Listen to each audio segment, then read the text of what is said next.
Okay, in my last video, I was talking about the ABCD method for walking into an escalated situation, either as a safety marshal or a member of a nonviolent direct action. You're walking into a situation that you know is really amped up, and your goal is to de-escalate. The ABCD method is assess, breathe, choose, and de-escalate. And we are doing all four of those things over and over. This is not linear. We don't just do assess once and then move on to breathe and then move on to choose and then move on to de-escalate. We're constantly cycling through all four of these as we are in these scenarios where we are trying to bring down the temperature and keep everybody safe. So I thought that I would just run through a little scenario here to illustrate ABCD. I'm a safety marshal. I'm directing people in the crosswalk. I've got my buddy that I'm working with. And, I'm directing traffic, but I'm trained in de-escalation and I've signed up for this. I have consented in advance to participate in scenarios where they need help de-escalating. So one of the participants sees me in a yellow vest. They come over and they're like, hey, there's a scene over here. Could you come give us a hand? I check in with my buddy and I'm like, you okay to keep directing traffic? Okay, I'll be over here. I got my radio on. I walk over and I want to engage in assess. Okay, what's going on? What's the scene? How many people are involved? Somebody's yelling and waving their hands. Other people are attempting to interface with them. Is that person from my group? Do I recognize them? Is there a weapon present? Is this a distraction at our event, or is this a situation where there is danger and I need to go get help? Is somebody's safety being threatened? As I'm assessing, I'm also looking for exit points, right? I want to make sure what's going on in the greater scene. I also want to take note if any other safety marshals or if law enforcement is anywhere around. So this person's yelling, they're waving their hands. Before I go talk to them, I want to take a breath, right? A, assess, B, breathe. I like the in, 2, 3, 4, out, 2, 3, 4, 5, 6. And then in for 4 and try and go out for 7. In for 4, out for 8. I can do that as I'm walking toward the situation, but I just want to bring myself down, right? This is stressful. We're volunteers. A lot of us are working through situations that we maybe have role played or gamed out, but doing it in the field for the first time, really stressful. And in an ideal situation, right, I would have a buddy. I would have somebody that I could tap out with, right? So that may not always be the case. Right, in this scenario, my partner needed to stay and keep directing traffic on a really busy corner. But hopefully they would have radioed over to our lead for our safety team and given them a heads up like, oh, hey, Angela's going to go over and deal with the situation. Can she get some, I hate to use the term backup, can she get some support there? So I've assessed the situation, I'm doing my breathing, and now I'm moving on to C, which is choose. I've decided this guy doesn't have a weapon that I can see. He's really agitated, but he's not physically threatening anybody. I'm willing.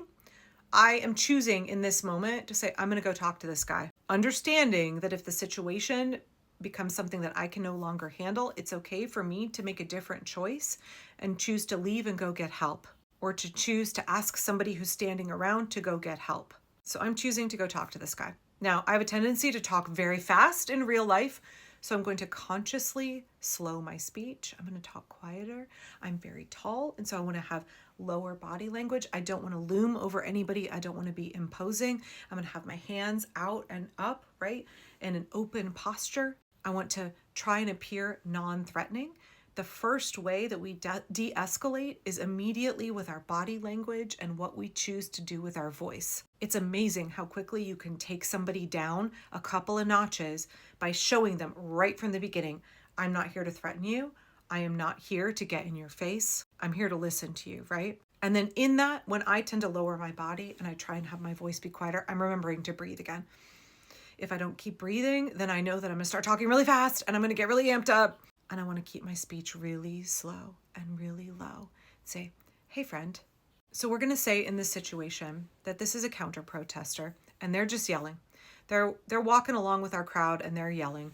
And there's no physical threat here, right? This is a verbal confrontation. One of the things that is in this training that our Indivisible group does is the CLARA Method for verbal confrontations. So CLARA stands for check in. This means check in with yourself. Pause and remember that you are engaging with another human being. Do not dehumanize this person. I try not to call them like MAGA or a chud or any of the other things that I might say in a video. I think that's another person. I want to treat them with dignity. The more I can remember their humanity, the better this is going to turn out, right? I want to treat them like a human being because they are one, and I want to remind them of my humanity as well. The less we dehumanize each other, the more we try and treat each other with dignity, the better this is going to go. So I want to say, hey friend, hey, is it okay if we talk for a minute? Is it okay if I have a conversation with you? Or if you don't want to frame it as a question, you can just be like, hey, I'd love to talk to you for a minute. After the check-in, you want to listen to them. This is not about us telling them what to do. When we're de-escalating, this is very much like, I have 4 kids. This is very much like nonviolent parenting, non-authoritarian parenting.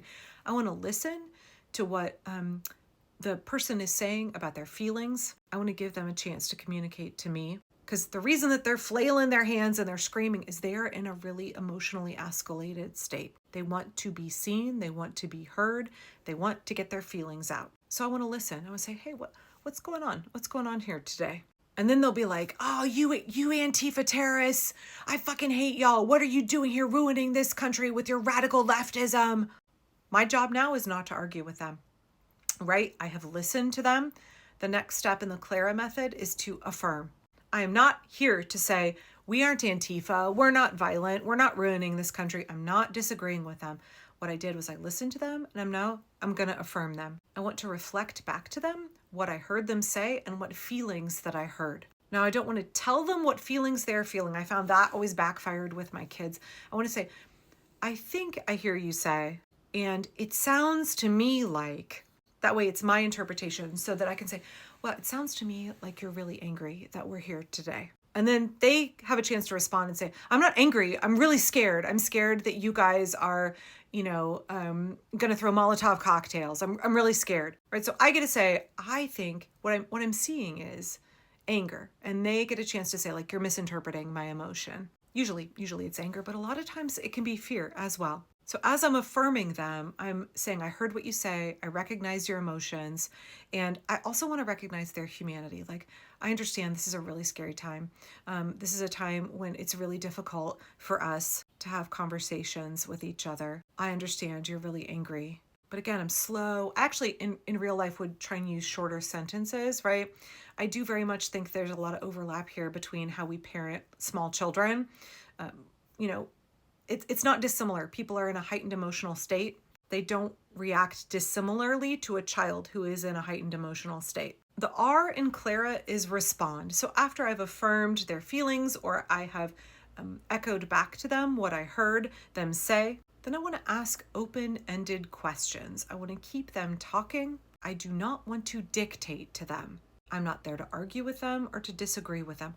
My goal is to bring down the temperature, keep us all safe, and help the event meet its objective. So what do you think a good response would be in this scenario? What do you think a good open-ended question would be? So I think in this scenario where they're really angry, they think that we are violent Antifa terrorists who are going to throw Molotov cocktails or whatever, my open-ended question would be, who do you see gathered here today?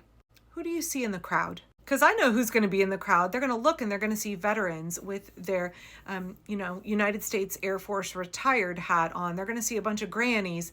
They're going to see folks out there with walkers. They're going to see people with young children. What I want them to do is to take a second and, again, lean into the humanity, right? Look at who these people are. Does that match your description of an Antifa terrorist? Like, who is it that you're seeing? Think about who you're seeing. So I would just ask them that one question, like, who do you see in the crowd?